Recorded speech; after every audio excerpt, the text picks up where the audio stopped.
જામનગરના પ્રદર્શન ગ્રાઉન્ડ ખાતે મહાનગરપાલિકા દ્વારા લોકમેળો યોજવાની તૈયારીઓ થયા પછી આ મામલો અદાલતમાં પહોંચ્યો હતો। અગાઉ લોઅર કોર્ટે અરજદારનો દાવો કાઢી નાખ્યો હતો અને તેને દંડ કર્યો હતો। ત્યારબાદ આ મામલો અપીલેટ કોર્ટમાં ગયો હતો, જ્યાં વચગાળાનો મનાઈ હુકમ આપવામાં આવ્યો હતો અને અરજદારને થયેલો દંડનો હુકમ રદ કરવામાં આવ્યો હતો। ગત શુક્રવારે સાંજે 6 વાગ્યા સુધી સુનાવણીઓ ચાલ્યા પછી આજે સોમવારે આ મામલો ફરીથી અદાલતમાં ચાલ્યો હતો। અદાલતે મેળા સામે મનાઈ હુકમ આપવાની માંગણી કરતી અરજી રદ કરી નાખી છે અને અરજદાર દ્વારા થયેલી અન્ય 2 અરજીઓ કાઢી નાખવામાં આવી છે। તેમજ બંને અરજીઓમાં અરજદારને ₹2,500નો દંડ કરવામાં આવ્યો છે। આમ જામનગરના મેળા માટેનો અદાલતી જંગ હાલ પૂર્ણ થયો છે। એટલી અપડેટ વિગતો આજે સોમવારે સવારે જામનગર વતી કેસ લડી રહેલા વકીલ વિરલ રાજે આપી હતી। જોકે એમ માનવામાં આવે છે કે જે અરજદારની અરજીઓ સિવિલ કોર્ટમાં ઠુકરાવવામાં આવી છે તે અરજદાર દ્વારા આ મુદ્દે સેશન્સ કોર્ટમાં ફરીથી અપીલ દાખલ થઈ શકે છે અને આ મામલો હાઈકોર્ટ સુધી પણ લંબાઈ શકે છે। અત્રે ઉલ્લેખનીય છે કે જામનગર મહાનગરપાલિકા 10 ઓગસ્ટથી મેળો શરૂ કરવા ઈચ્છતી હતી, પરંતુ આજે 11 ઓગસ્ટ થઈ છે અને શ્રાવણ મહિનાનો સોમવાર પણ છે। આમ છતાં હજુ મેળો ચાલુ થઈ શક્યો ન હોય લોકોમાં મેળા અંગે ભારે ઉત્તેજના જોવા મળી રહી છે।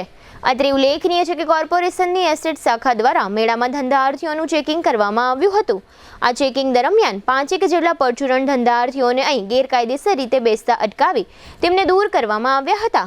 આ ઉપરાંત મેળાના અમુક ફાળવાયેલા પ્લોટમાં અમુક ધંધાર્થીઓ દ્વારા ગેરકાયદેસર રીતે રાઇડ બેસાડવામાં આવી હોવાનો ઉહાપો થયા પછી એસ્ટેટ શાખાએ અહીં 2 રાઇડ સીલ કરી હોવાનું જાણવા મળે છે। જોકે આજે સોમવારે ચાલેલી અદાલતી પ્રક્રિયા અંગેની મહાનગરપાલિકાના વકીલ વિરલ રાજે આપેલી ટૂંકી વિગતો પ્રસ્તુત છે।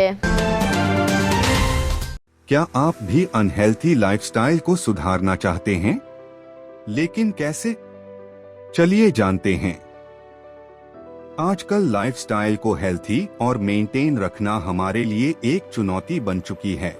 मेंटल स्ट्रेस, पर्सनल और professional life, unhealthy foods, time पर न खाना, नींद की कमी, घंटों तक एक ही जगह पर बैठकर लैपटॉप पर काम करना, स्मोकिंग और शराब की लत जैसी आदतें हमारे शरीर को कमजोर कर रही हैं और इसे नजरअंदाज करने का नतीजा diabetes, blood pressure, heart attack, improper blood circulation, body pain, मोटापा जैसी बीमारियों को हम न्योता दे रहे हैं। यह बीमारियां हमें हमारी फैमिली के साथ हंसने खेलने से रोक रही है। हम उन एक्टिविटीज का आनंद नहीं ले पा रहे हैं जो हम करना चाहते हैं। इसलिए बॉडिफाई ने आपके लिए एक ऐसे रिसर्च बेस्ड टेक्नोलॉजी का निर्माण किया है जो न कि सिर्फ बीमारियां कम करती है बल्कि हमारे बॉडी हेल्थ को भी मेंटेन रखने में मदद करती है। 5 सालों से अधिक अनुभव के साथ बॉडिफाई वेलबींग प्राइवेट लिमिटेड ने दुनिया भर में होममेड थेरेपी प्रोडक्ट के इनोवेशन से सफलता हासिल की है। हमारे प्रोडक्ट पोर्टफोलियो में कई बॉडी पेन्स के साथ साथ लाइफस्टाइल डिसऑर्डर जैसे प्रॉब्लम्स का भी सलूशन है।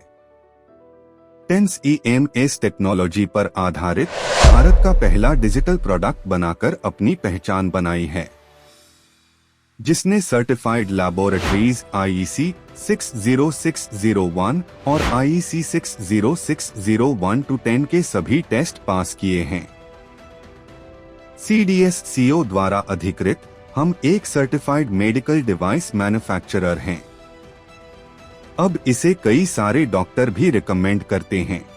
बॉडिफाई के प्रोडक्ट्स में दिए गए यूनिक फीचर्स ने कस्टमर्स की प्रॉब्लम्स को सल्यूशन में बदल दिया है। क्या आप भी यह बदलाव महसूस करना चाहते हैं? तो आज ही संपर्क करें और अपने साथ साथ अपने फैमिली को भी हेल्थी रखें। इस वीडियो को देखने के लिए धन्यवाद।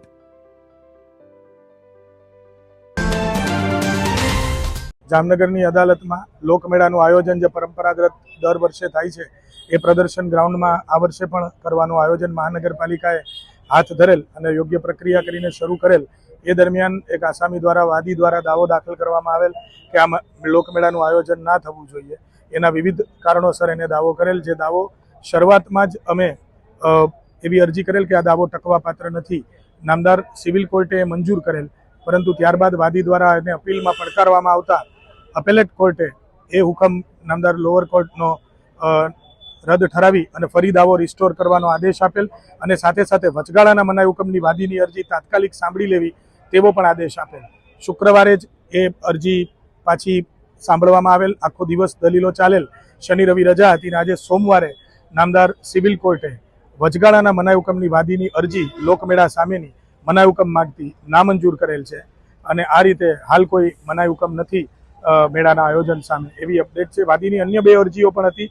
વકીલોને વકીલોને અહીંયા સાંભળવા માટે અન્ય વકીલોને બોલાવવાની તેમજ બીજી વિવિધ પ્રક્રિયાની એ બંને અરજીઓ પણ નામદાર કોર્ટે ખર્ચ સહિત 2,500 રૂપિયા દંડ કરી અને નામંજૂર કરેલ છે બંને અરજીઓ.